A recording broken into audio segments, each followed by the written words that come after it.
Евгения Левина Ұлы Отан соғысының ардагері. 1921 жылдың 18 қаңтарында Чуваш автономды кеңестік социалистік республикасында дүниеге келген. 1942 жылы соғысқа аттанды. Жауынгер майданға ағаларымен және әпкесімен аттанып, майданнан жалғыз ағасымен ғана оралды. Евгения Левина Мәскеуді қорғауға қатысқан. 1942 жылдан бастап 1945 жылдың 11 шілдесіне дейін нөмірі 17-66 қорғаушы артиллериялық полкте отан алдындағы борышын өтеді. Жаудың жақында ескертетін бақылаушы болды. Ардагер соғыс аяқталған соң Чуваш мемлекетіне оралып, 1957 жылға дейін сол жерде табанды еңбек атқарды. Майдангер кітапханашы, темір жол құрылысында жұмысшы және зауытта қойма меңгерушісі болып істеді. Евгения Константиновна 1957 жылы отбасымен бірге Ақмолаға көшіп келді. Ардагердің ұлы Николай Данилов анасының өмірлік тарихы, оның ерлігі туралы мақтанышпен айтады. Мы гордимся все.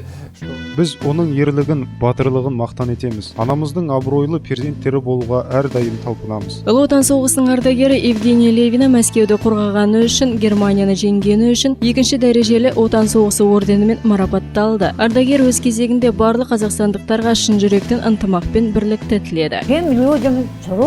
Барлық қазақстандықтарға береке, бірлікте тату тәтті өмір сүруді тілеймін. Ең басты байлық бірлік.